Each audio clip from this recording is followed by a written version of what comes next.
Good morning, students. Welcome to YouTube online classes, The Human Eye and Colorful World. In this chapter, we already discussed about the structure of human eye, power of accommodation, and the defects of human eye, mainly myopia, hypermetropia, and presbyopia, and also refraction of light through glass prism. These are all discussed in this chapter in the last class. Today in this video we are discussing about atmospheric refraction. Atmospheric refraction of light. What is atmosphere? You already got atmosphere. The earth having atmosphere. The atmosphere of the earth can be classified into three layers. Therefore, atmospheric refraction means the light entering into the atmosphere and refracted, and refraction is takes place. That is called as atmospheric refraction. Starlight, sunlight, etc. Therefore, atmospheric refraction is due to the gradual change in the refractive index of the atmosphere. The refractive index of the atmosphere is gradually changes.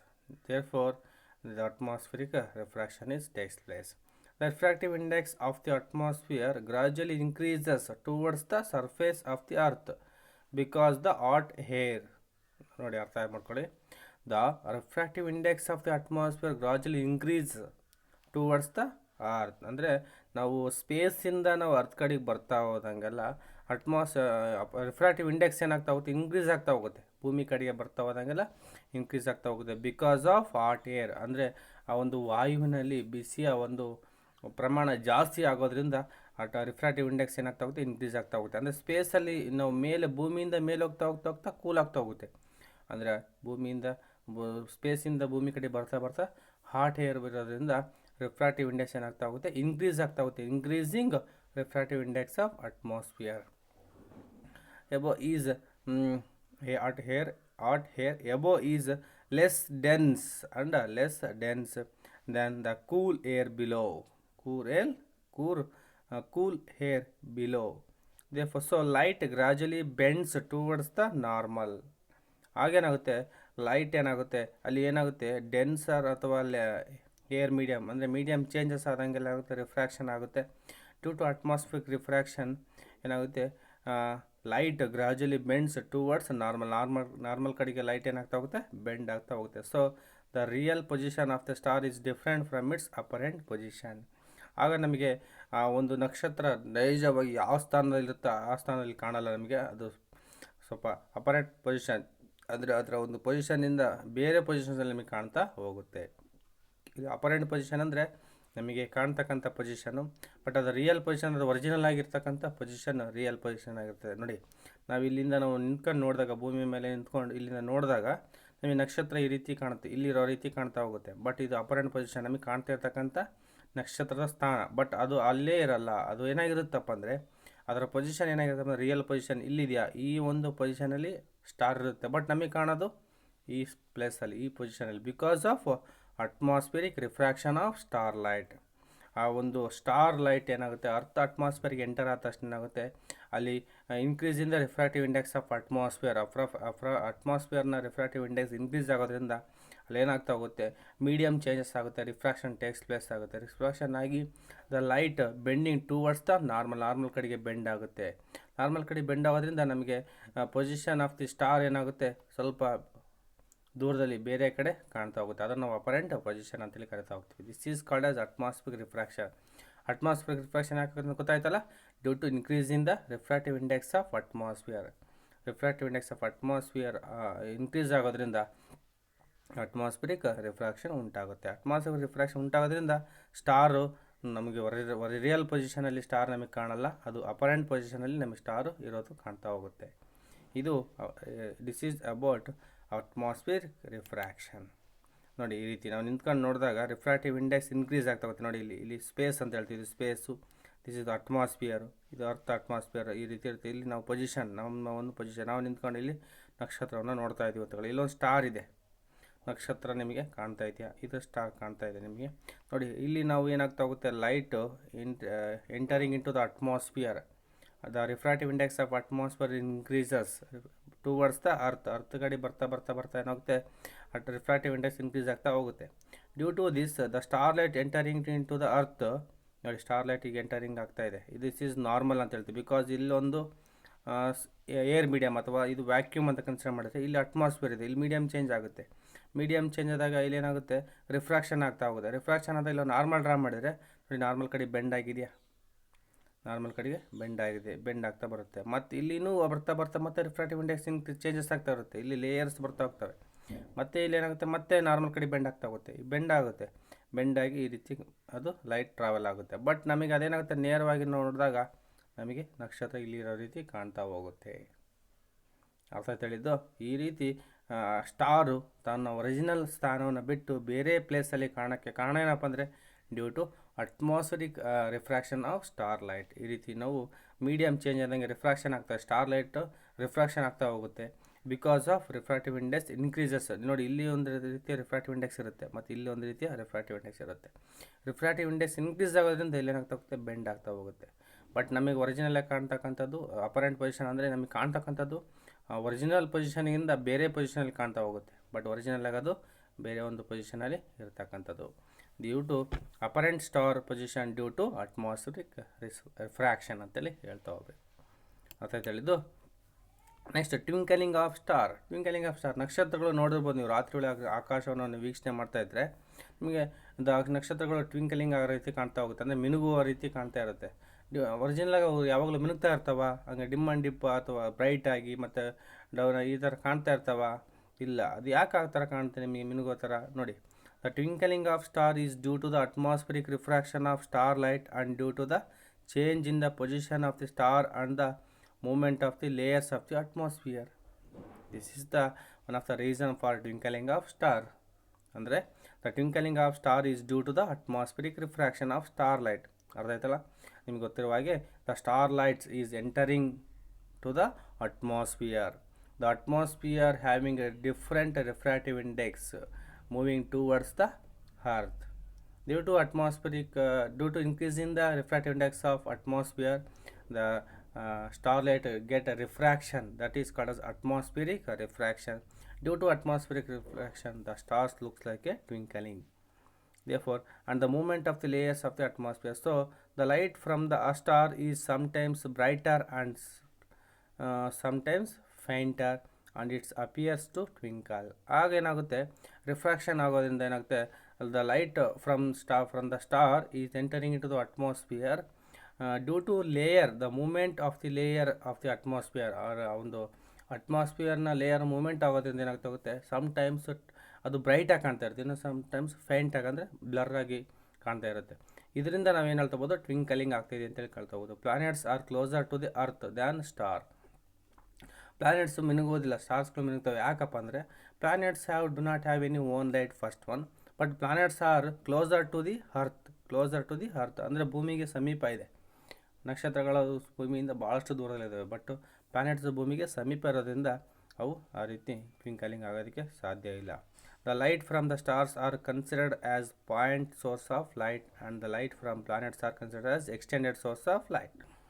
ನಾವೇನು ಹೇಳ್ತಾ ಹೋಗ್ತೀವಿ, light from the stars are considered as point source, ಅವನ್ನ main source ಅಂತೇಳಿ consider ಮಾಡ್ತಾ ಹೋಗ್ತೀವಿ.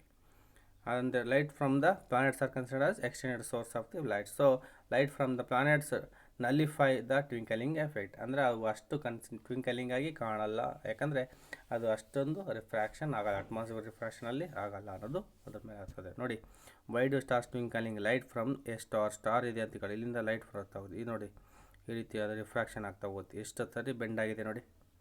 ಇಲ್ಲಿ ಬಂದು refraction, ಮತ್ತೆ ರಿಫ್ರಾಕ್ಷನ್, ಮತ್ತೆ ರಿಫ್ರಾಕ್ಷನ್, ಮತ್ತೆ ರಿಫ್ರಾಕ್ಷನ್, ಈ ಥರ ರಿಫ್ರಾಕ್ಷನ್ ಆಗೋದ್ರಿಂದ ಏನಾಗುತ್ತೆ, ಸಮ್ಟೈಮ್ಸ್ ಬ್ರೈಟರಾಗಿ ಕಾಣುತ್ತೆ, ಸಮ್ಟೈಮ್ಸ್ ಫೇಂಟರಾಗಿ ಕಾಣ್ತಾ ಹೋಗುತ್ತೆ. ಅಂದರೆ ಸಮ್ಟೈಮ್ಸ್ ತುಂಬ ಪ್ರಕಾಶಮಾನ ಕಾಣ್ತಾರೆ, ಸಮ್ಟೈಮ್ಸ್ ಬ್ಲರ್ರಾಗಿ ಕಾಣ್ತಾ ಇರುತ್ತೆ. ಈ ರೀತಿ ಆಗೋದ್ರಿಂದ ಏನಾಗುತ್ತೆ, ಅದು ಟ್ವಿಂಕಲಿಂಗ್ ನಮಗೆ ಆಗ್ತಾ ಅನ್ನಿಸುತ್ತೆ. The earth atmosphere with moving pockets of cold and warm air. Pockets of cold and warm air, ಏನಾಗುತ್ತೆ, ಗಾಳಿ ಅಟ್ಮಾಸ್ಫಿಯರಲ್ಲಿ ವೇರಿಯೇಷನ್ ಆಗ್ತಾ ಇರುತ್ತೆ. ಗಾಳಿ ಒಂದೇ ರೀತಿ ಇರಲ್ಲ, ಕೂಲ್ ಹಾಟ್ ಈ ರೀತಿ ಇರುತ್ತದೆ. ಹಾಗಾಗಿ ಅಲ್ಲಿ ಏನಾಗುತ್ತೆ, ಲೇಯರ್ ಚೇಂಜಸ್ ಆದಂಗೆ ಅಲ್ಲಿ ಅಟ್ಮಾಸ್ಫಿಯರ್ ರಿಫ್ರಾಕ್ಷನ್ ಆಗಿ ನಕ್ಷತ್ರಗಳು ಮಿನುಗುವ ಹಾಗೆ ನಮಗೆ ಕಾಣ್ತಾ ಹೋಗುತ್ತೆ. ಕೇಳ್ತಾರೆ, why does the stars twinkling ಅಂತೇಳಿ. ಅವಾಗ ಬರೀಬೇಕು, the twinkling of star is due to the atmospheric refraction of star light and due to change in the position of the stars and the moment of the layers of the atmosphere. ಇಷ್ಟು ಬರೆದ್ರೆ ಸಾಕು. ಇದಿಷ್ಟು reason for twinkling of stars ಅಂತೇಳಿ ಹೇಳ್ಬೇಕು. Next ನೋಡಿ, ಅದೇ ಡಯಾಗ್ರಾಮನ್ನೇ enlarge ಮಾಡಿ ತೋರಿಸ್ತೀನಿ. ಈ ರೀತಿ ಲೈಟ್ ಏನಾಗುತ್ತೆ, ಸ್ಟಾರಿಂದ ಎಂಟರಿಂಗ್ ಆದ ತಕ್ಷಣ ಇಲ್ಲಿ ನೋಡಿ, ದಿಸ್ ಇಸ್ ಅಟ್ಮಾಸ್ಫಿಯರ್, ಅರ್ಥ ಅಟ್ಮಾಸ್ಫಿಯರ್ ಎಂಟರ್ ಆದ ತಕ್ಷಣ ಏನಾಗುತ್ತೆ, ರಿಫ್ರಾಕ್ಷನ್ ಆಗುತ್ತೆ, ಒರಿಜಿನಲ್ ಬೆಂಡ್ ಆಗ್ತಾ ಹೋಗುತ್ತೆ, ಮತ್ತೆ ರಿಫ್ರಾಕ್ಷನ್ ಆಗಿ ಮತ್ತೆ ಬೆಂಡ್ ಆಗುತ್ತೆ, ಮತ್ತೆ ರಿಫ್ರಾಕ್ಷನ್ ಬೆಂಡ್ ಆಗ್ತಾ ಹೋಗುತ್ತೆ. ಈ ರೀತಿ ರಿಫ್ರಾಕ್ಷನ್ ಆಗೋದ್ರಿಂದ ಅದು star sometimes is look like a brighter and sometimes look like a fainter. Due to this the twinkling the stars are twinkling ಅಂತೇಳಿ ಹೇಳ್ತಾ ಹೋಗ್ಬೋದು. Next advance sunrise and delayed sunset. ನೋಡಿರ್ಬೋದು, ಕೆಲವೊಂದು ಬಾರಿ ಸೂರ್ಯ ಉದಯಿಸೋದಕ್ಕಿಂತ 2 ಗಂಟೆ ಮುಂಚಿತವಾಗೇ ಕಾಣ್ತಾ ಇರುತ್ತೆ, ಮತ್ತು ಸೂರ್ಯ ಮುಳುಗುವುದಕ್ಕಿಂತ 2 ಗಂಟೆ ತಡವಾಗಿದ್ರೂ ಕೂಡ ಅಲ್ಲಿ ನಮಗೆ ಸೂರ್ಯ ಕಾಣ್ತಾ ಇರುತ್ತೆ ಕೆಲವು ಪ್ರದೇಶಗಳಲ್ಲಿ. ಕಾರಣ ಏನಪ್ಪ ಅಂದರೆ ನೋಡಿ, for example this is earth and observer ಇಲ್ಲಿ ಇರೋದು ಅಂತ ಹೇಳಿ, this is atmosphere, this is about atmosphere and this is origin and this is origin. ಎರಡು ಕಡೆ ಆರಿಜಿನ್ ಅಂತ ಗೊತ್ತಾಗುತ್ತಲ್ಲ, ಒಂದು ಭೂಮಿ ಮತ್ತು ಆಕಾಶ ಒಂದು ಕಡೆ ಕೂಡಿಕೊಂಡಿರೋ ಥರ ಕಾಣುತ್ತಲ್ಲ, ದಟ್ ಈಸ್ ಕಡೆ ಆರಿಜಿನ್. ಏನಾಗುತ್ತೆ, ಇದು ರಿಯಲ್ ಪೊಸಿಷನ್. ಸನ್ಸೆಟ್ ಅಂದರೆ ನೀವು ಫಾರ್ ಎಕ್ಸಾಂಪಲ್ ನೀವೇನು ಮಾಡ್ತಾ ಹೋಗ್ತಾರೆ, ಈಸ್ಟ್ ಆ್ಯಂಡ್ ವೆಸ್ಟ್ ಅಂತ ಗೊತ್ತಿದೆಯಲ್ಲ, ಈಸ್ಟ್ ಕಡೆ ನೋಡ್ತಾ ಹೋಗ್ತೀವಿ, ಸನ್ಸೆಟ್ ಆಗ್ತಾ ಇರುತ್ತೆ. ಸನ್ಸೆಟ್ ಆ್ಯಕ್ಚುಲಿ ರಿಯಲ್ ಪೊಸಿಷನ್ ಏನಾಗುತ್ತೆ, ಇನ್ನು ಭೂಮಿ ಇನ್ನೂ ಅದು ಆರಿಜಿನಿಂದ ಮೇಲೆ ಬಂದಿಲ್ಲ. ನಮಗೆ ಆರಿಜಿನಿಂದ ಮೇಲೆ ಬಂದಾಗ ಮಾತ್ರ ನಮಗೆ ಏನಾಗ್ತಾ ಹೋಗುತ್ತೆ, ಸನ್ಸೆಟ್ ನಮಗೆ ಗೊತ್ತಾಗ್ತಾ ಹೋಗುತ್ತೆ, ಸೂರ್ಯ ಉದಯಿಸ್ತಾ ಇದ್ದಾನೆ ಅಂತ. ಆರಿಜಿನಿಂದ ಮೇಲೆ ಬಂದಾಗ ಸೂರ್ಯ ಉದಯಿಸ್ತಾ ಇದ್ದಾನೆ ಅಂತ ಹೇಳ್ತೀವಿ. ಬಟ್ ಇಲ್ಲಿ ಸನ್ಸೆಟ್ ನೋಡಿ, ಅಲ್ಲಿ ಸನ್ರೈಸ್ ನೋಡಿ, ಫಸ್ಟು ನೋಡಿ, ಇದು ಇನ್ನು ರಿಯಲ್ ಪೊಸಿಷನ್ ಈಸ್ಟ್ ಕಡೆ ಇದೆ ಸನ್ರೈಸು. ನೋಡಿ ರಿಯಲ್ ಪೊಸಿಷನ್ ಅಂದರೆ ಆರಿಜಿನಿಂದ ಇನ್ನೂ ಮೇಲಿಲ್ಲ, ಇನ್ನು ಈಗಿನ ಉದಯಿಸೋಕ್ಕೆ ಸ್ಟಾರ್ಟ್ ಆಗ್ತಾ ಇದೆ, ಅಂದರೆ ಸನ್ರೈಸ್ ಆಗೋಕ್ಕೆ ಸ್ಟಾರ್ಟ್ ಆಗ್ತಾ ಇದೆ. ಬಟ್ ನಮಗೆ ಕಾಣ್ತಕ್ಕಂಥದ್ದು ನೋಡಿ, ಆಲ್ರೆಡಿ ಆರಿಜಿನಿಂದ ಮೇಲೆ ಕಾಣ್ತಾ ಹೋಗುತ್ತೆ ಅಪರೆಂಟ್ ಪೊಸಿಷನ್. ಯಾಕೆ ಈ ಥರ ಆಗುತ್ತೆ, ರಿಯಲ್ ಪೊಸಿಷನ್ ಇರೋದು ಆರಿಜಿನಿಂದ ಕೆಳಗಡೆ, ಬಟ್ ನಮಗೆ ಕಾಣ್ತಾ ಇರೋದು ಆರಿಜಿನಿಂದ ಮೇಲೆ, ಅಂದರೆ ಆಲ್ರೆಡಿ ಸೂರ್ಯ ಉದಯಿಸಿದಾನೆ ಅನ್ನೋ ರೀತಿ ಕಾಣ್ತಾ ಹೋಗುತ್ತೆ. 2 ಗಂಟೆ ಅಡ್ವಾನ್ಸ್ ಆಗಿ ನಮಗೆ ಕಾಣ್ತಾ ಹೋಗುತ್ತೆ. ಯಾಕೆ, ಕಾರಣ ಏನಂದರೆ the sun is visible to us about 2 minutes before, 2 ಗಂಟೆ ಅಲ್ಲ, 2 ನಿಮಿಷ ಅಥವಾ 10 ನಿಮಿಷ ಈ ರೀತಿ ಮುಂಚೆ ಕಾಣ್ತಾ ಹೋಗುತ್ತೆ. 2 minutes before sunrise and about 2 minutes after sunset due to atmospheric refraction. ಇದು ಕೂಡ ಅಟ್ಮಾಸ್ಫಿರಿಕ್ ರಿಫ್ರಾಕ್ಷನಿಂದ ಈ ರೀತಿ ಕಾಣ್ತಕ್ಕಂಥದ್ದು. ಅರ್ಥ ಆಯ್ತು ಹೇಳಿದ್ದು, ಅಂದರೆ ಸೂರ್ಯನ ಬೆಳಕು ಈ ರೀತಿ ನೋಡಿ ಅಟ್ಮಾಸ್ಫಿಯರಿಗೆ ಬಂದ ತಕ್ಷಣ ಏನಾಗುತ್ತೆ, ರಿಫ್ರಾಕ್ಷನ್ ಆಗುತ್ತೆ. ರಿಫ್ರಾಕ್ಷನ್ ಆಗಿ ನಮಗೆ ಅಲ್ಲಿ ಒರಿಜಿನಲ್ ಏನಾಗುತ್ತೆ ಪೊಸಿಷನ್ಗಿಂತ ಅಪರೆಂಟ್ ಪೊಸಿಷನಲ್ಲಿ ನಮಗೆ ಸೂರ್ಯ ಕಾಣೋದ್ರಿಂದ ನಮಗೆ 2 ನಿಮಿಷ ಮುಂಚಿತವಾಗಿ ನಮಗೆ ಸೂರ್ಯ ಉದಯಿಸೋದು ನಮಗೆ ಗೊತ್ತಾಗ್ತಾ ಹೋಗುತ್ತೆ. Therefore apparent flattering of the sun's disc at sunrise and sunset is also due to atmospheric refraction. ಅರ್ಥ ಆಯ್ತಾ ಇದು, ಇದಿಷ್ಟೂ ಕೂಡ ಅಟ್ಮಾಸ್ಫಿಯರ್ ರಿಫ್ರಾಕ್ಷನಿಂದಲೇ ನಮಗೆ 2 ನಿಮಿಷ ತಡವಾಗಿ ಸೂರ್ಯ ಮುಳುಗೋದು ಅಥವಾ 2 ನಿಮಿಷ ಮುಂಚಿತವಾಗಿ ಸೂರ್ಯ ಹುಟ್ಟೋದು ಕಾಣ್ತಾ ಹೋಗುತ್ತೆ, due to the atmospheric refraction of sunlight ಅಂತೇಳಿ ಹೇಳ್ತಾ ಹೋಗಬೇಕು. Scattering of light. Next another ಒಂದು ಪ್ರಾಪರ್ಟಿ ಈಸ್, ನಿಮಗೆ ರಿಫ್ಲೆಕ್ಷನ್ ಅಂದರೆ ಗೊತ್ತಾಯಿತು, ರಿಫ್ರಾಕ್ಷನ್ ಅಂದರೆ ಗೊತ್ತಾಯಿತು. ಅದೇ ರೀತಿ ನೆಕ್ಸ್ಟ್ ಯಾವುದು, ಸ್ಕ್ಯಾಟರಿಂಗ್ ಆಫ್ ಲೈಟ್. ಅನದರ್ ಒಂದು property of light is called scattering of light. Mainly Tyndall effect ಅಂದರೆ ಗೊತ್ತಿರಬೇಕು. When a beam of light passes through a colloidal solutions is also called as heterogeneous solutions ಅಂತ ಹೇಳ್ತೀವಿ. 2 or more solutions mixed, substances are mixed, we get a colloidal solution. The path of light becomes visible due to the scattering of light. Scattering of light ಅಂದರೆ ಬೆಳಕಿನ ಚೆದುರುವಿಕೆ ಅಂತೇಳಿ ಕರಿತಾ ಹೋಗ್ತೀವಿ. By the colloidal particles, this is known as Tyndall effect. What is Tyndall effect ಅಂತ ಕೇಳ್ತಾರೆ. The scattering of light through colloidal solutions is called as Tyndall effect ಅಂತೇಳಿ ಹೇಳ್ತಾ ಹೋಗ್ಬೋದು. When a beam of light ಅಂದರೆ ಗೊತ್ತಾಯ್ತಲ್ಲ, 2 or more rays of light combine to get a beam of light. When a beam of light passes through a colloidal solutions ಅಂತ ಗೊತ್ತಿರಬೇಕು ನಿಮಗೆ. For example ಇಲ್ಲಿ ಕಾಣ್ತಾ ಇದೆ ನಿಮ್ಮ ಡಯಾಗ್ರಾಮಲ್ಲಿ, ಇವೆಲ್ಲವೂ ಕೂಡ ಕೊಲಾಯ್ಡಲ್ ಸೊಲ್ಯೂಷನ್ಸ್ ಅಂದರೆ ಅಲ್ಲಿ 2 ಅಥವಾ 2ಕ್ಕಿಂತ ಎಷ್ಟು ಮಿಕ್ಸರ್ಸ್ಗಳು ಸೇರ್ಕೊಂಡಿರಬೇಕು. ಆ ಒಂದು ರೀತಿಯ ಸೊಲ್ಯೂಷನ್ಸಲ್ಲಿ ಅನ್ನೋ ಕೊಲಾಯ್ಡಲ್ ಸೊಲ್ಯೂಷನ್ ಅಂತೇಳಿ ಕರಿತಾ ಹೋಗ್ತೀವಿ. ಬೇರೆ ಬೇರೆ ರೀತಿಯ ಕೆಮಿಕಲ್ಸ್ಗಳೆಲ್ಲ ಮಿಕ್ಸಪ್ ಆಗಿರ್ತವೆ, ಅದನ್ನು ಕೊಲಾಯ್ಡಲ್ ಸೊಲ್ಯೂಷನ್, ಕಲಿಲ ದ್ರಾವಣಗಳು ಅಂತೇಳಿ ಕರಿತಾ ಹೋಗ್ತೀವಿ. Colloidal solution, the path of light becomes, ಅವಾಗೇನಾಗುತ್ತೆ ಆ ಒಂದು ಕೊಲಾಯ್ಡಲ್ ಸೊಲ್ಯೂಷನ್ಸ್ ಮುಖಾಂತರ ನಾವು ಒಂದು ಲೈಟ್ ರೇ ಪಾಸ್ ಮಾಡಿದಾಗ ಆ ಒಂದು ಲೈಟ್ ರೇ ನಮಗೆ ವಿಸಿಬಲ್ ಕಾಣ್ತಾ ಇರುತ್ತೆ ಪಾತ್, ಅದು ಯಾವ ರೀತಿ ಅದು ಪಾರ್ಟಿಕಲ್ಸ್ ಮೂವ್ ಆಗ್ತಾ ಇದೆ. ಅದರಲ್ಲಿ ನೋಡಿರ್ಬೋದು ನೀವು ಸಮ್ಟೈಮ್ಸ್ ಯಾವಾಗಾದರೂ ಮನೆಗಳಲ್ಲಿ ಮೊದಲೆಲ್ಲ ಕರಿ ಹಂಚಿನ ಮನೆಗಳಿದ್ವಲ್ಲ, ಆ ಮನೆಗಳಲ್ಲಿ ಯಾವುದಾದ್ರು ಒಂದು ಹಂಚು ಹೊಡೆದಾಗಿದ್ದರೆ ಅದ್ರ ಮೂಲಕ ಬೆಳಕಿನ ಕಿರಣಗಳು ಯಾವ ರೀತಿ ಬರ್ತಾ ಇತ್ತು. ಅಡುಗೆ ಮನೆಗಳಲ್ಲಿ ನೋಡಿರ್ಬೋದು, ಅಡುಗೆ ಮನೆಗಳಲ್ಲಿ ಏನಾಗಿರುತ್ತೆ, ಗಾಳಿ ಇರುತ್ತೆ, ಅದ್ರ ಜೊತೆಗೆ ಹೊಗೆ ತುಂಬಿಕೊಂಡಿರುತ್ತೆ. ಅಂಥ ಒಂದು ಹೊಗೆ ಇದ್ದಾಗ ನೀವು ನೋಡಿರ್ಬೋದು, ಒಂದು ಸೂರ್ಯನ ಬೆಳಕಿನ ಕಿರಣ ಅದ್ರ ಮೂಲಕ ಬಿದ್ದಾಗ ಯಾವ ರೀತಿ ನಿಮಗೆ ಕಾಣ್ತಾ ಇರುತ್ತೆ, ಅದರೊಳಗಡೆ ಧೂಳಿನ ಕಣಗಳೆಲ್ಲ ಕಾಣ್ತಾ ಇರುತ್ತೆ. ನಾವು ಕಾಡುಗಳಲ್ಲಿ ನೋಡಿರ್ಬೋದು, ಈ ರೀತಿ ಕಾಡಿನಲ್ಲಿ ಈ ರೀತಿ ಸೂರ್ಯನ ಬೆಳಕಿನ ಕಿರಣ ಬೀಳ್ತಾ ಇರ್ತದೆ, ಅದರೊಳಗೆ ಧೂಳಿನ ಕಣಗಳೆಲ್ಲ ಕಾಣ್ತಾ ಇರ್ತವೆ. ಹಂಗೆ ಇದೊಂದು ಕೊರಡಲ್ ಸೊಲ್ಯೂಷನ್ ಅಂದರೆ ನೋಡಿ, ಅದರಲ್ಲಿ ಲೈಟ್ ರೇ ಯಾವ ರೀತಿ ಟ್ರಾನ್ಸ್ಫರ್ ಆಗ್ತಿದೆ ಅಂತ ಕಾಣ್ತಾ ಇದೆ. ಇದನ್ನು ನಾವು ಎಂತ ಕರಿತೀವಿ, ಟಿಂಡಾಲ್ ಎಫೆಕ್ಟ್ ಅಂತೇಳಿ ಕರಿತಾ ಹೋಗ್ತೀವಿ. When a beam of light is passes through a colloidal solution, the path of light becomes visible, ನಮಗೆ ಕಣ್ಣಿಗೆ ಕಾಣ್ತಕ್ಕಂಥದ್ದು, due to the scattering of light by the colloidal particles. ಇದರಲ್ಲಿ ಕೊರಡಲ್ ಪಾರ್ಟಿಕಲ್ಸ್ ಇರ್ತಾವಲ್ಲ, ಆ ಕೊರಡಲ್ ಪಾರ್ಟಿಕಲ್ಸಿಂದ light scattering ಆಗೋದ್ರ ಮುಖಾಂತರ ನಮಗೆ ಅವುಗಳು visible ಆಗ್ತಕ್ಕಂಥದ್ದನ್ನು ನಾವು Tyndall effect, this is known as Tyndall effect. The earth atmosphere contains air molecules, water vapours, water droplets, dust, smoke, etc.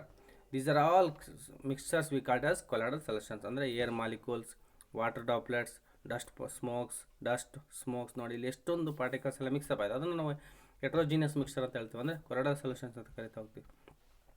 When sunlight passes through the atmosphere, the path of light becomes visible due to the scattering of light by these particles. ಅವಾಗೇನಾಗುತ್ತೆ, sunlight earth ಅಟ್ಮಾಸ್ಫಿಯರ್ಲಿಗೆ entry ಆದ ತಕ್ಷಣ ಅಲ್ಲಿ scattering ಆಗುತ್ತೆ. Scattering ಆಗೋದ್ರ ಮುಖಾಂತರ the path of sunlight ನಮಗೆ ಕ್ಲಿಯರಾಗಿ ಕಾಣ್ತಾ ಹೋಗುತ್ತೆ. ನೋಡಿ, ದಟ್ಟವಾಗಿರ್ತಕ್ಕಂಥ ಅರಣ್ಯ ಪ್ರದೇಶಗಳಲ್ಲಿ ಆ ಒಂದು ಸನ್ಲೈಟ್ ನಮಗೆ ರೇಸ್ ಆಫ್ ಲೈಟ್ ಅಥವಾ ಬೀಮ್ ಆಫ್ ಲೈಟ್ ನಮಗೆ ಕಾಣ್ತಾ ಇರುತ್ತೆ. ಬಿಕಾಸ್ ಆಫ್ ಅಲ್ಲಿ ಸ್ಮೋಕ್ ಇರುತ್ತೆ, ಡಸ್ಟ್ ಇರುತ್ತೆ, ಆಮೇಲೆ ಫಾಗ್ ಇರುತ್ತೆ, ಆಮೇಲೆ ಏರ್ ಮಾಲಿಕ್ಯೂಲ್ಸ್, ವಾಟರ್ ಡ್ರಾಪ್ಲೆಟ್ಸ್ ಇವೆಲ್ಲವೂ ಕೂಡ ಮಿಕ್ಸಪ್ ಆಗಿದ್ದಾಗ ಅದು ಕೊರಡಲ್ ಸೊಲ್ಯೂಷನ್ಸ್ ಆಗಿರುತ್ತೆ.